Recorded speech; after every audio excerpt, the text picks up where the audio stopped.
Hello again.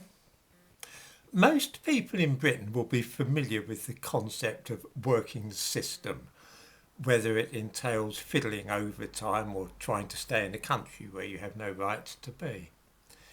We all do it from time to time, that is to say, exploiting loopholes in arrangements which we hope to evade by being cunning. In the case of the man who was killed in Liverpool in an incident which the IRA used to call an own goal, the method used was religion. Suddenly becoming a Christian has always been a popular way of gaining an advantage of some sort in this country. When I was at school, one could get a morning off school sometimes by claiming to have been attending church. I think Whitsun was one such occasion. In prisons, of course, finding Jesus is a good way of persuading the parole board that you're no longer a menace to society. In recent years, though, finding Jesus has been the chosen path for many immigrants who are either seeking council houses or permission to remain in the country when all else fails.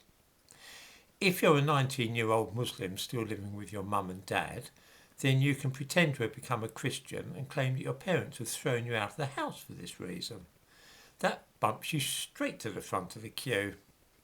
Let's face it, once you have your social housing, nobody will be coming round to check whether you are still attending church on Sunday or instead going to mosque on Thursday evenings. It is asylum seekers who find this dodge the most useful, though. If they choose their country of origin carefully, Iran for example, they can claim that as converts from Islam to Christianity, they will be at risk of execution if they return to their own country. Bingo! Britain cannot then return them to that country. Mind, they have to box a bit clever. If they say Iran and they're really from Egypt, then maybe the Home Office will come up with somebody who speaks Farsi. This is why Syria and Iraq are safer bets.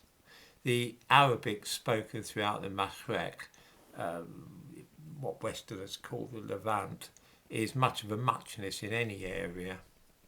The guy in Liverpool was suspected to be a Palestinian from Jordan, but claimed to be Syrian.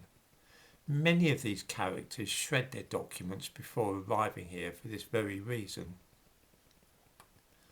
I spoke earlier this morning about pious frauds, and this is another good example. Many of the churches involved with these conversions have serious doubts about the sincerity of the converts, and in some cases know for a fact that it's all part of an immigration racket. They feel justified though in giving false references to the Home Office, knowing them to be untrue, because they feel the cause is a just and holy one. Some priests compare this with saving Jews during the Holocaust, which was sometimes done by providing them with forged baptismal certificates. I don't know how many viewers are churchgoers or have had any experience of the Alpha course, which is the chief vehicle through which these conversions are undertaken.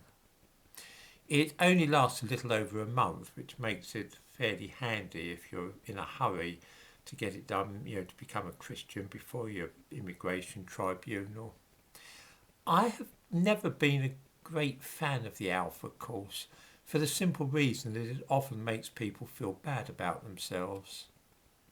For instance, those taking part are supposed to receive the fruits of the Spirit at some point, which consists of, say, the power to heal or speaking tongues or something of that kind. The level-headed folk who do not acquire superpowers in this way feel left out, and sometimes it is hinted that their lack of genuine faith is the reason why the Holy Spirit has not given them one of these gifts. However, this is fine for those who are faking it, because nothing is easier than falling to the floor. They call it being slain in the spirit, by the way, and then gibbering away like Bill and Ben the Flowerpot Men. There is always somebody on hand with the gift of interpreting tongues.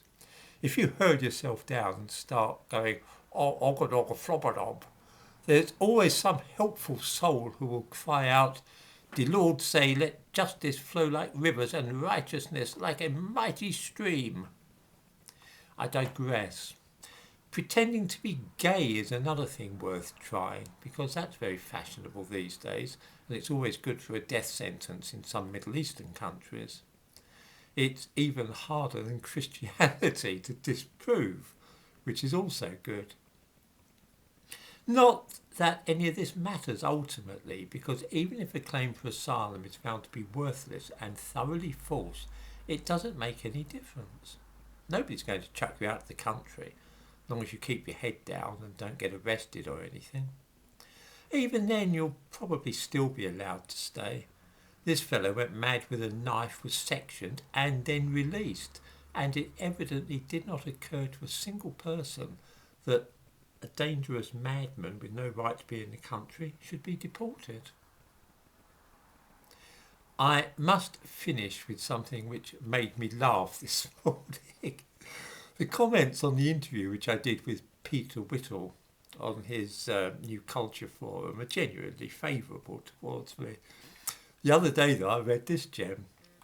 Peter Dimwit Whittle, the posh but intellectually challenged presenter who can't string a single sentence together without stumbling over his words, meets that strange and oh so weird man from the cycle shop.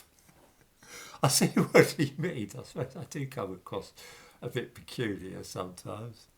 The other day I received another uncomplimentary email from somebody who said that I was nothing but a sad old man with a sad moustache.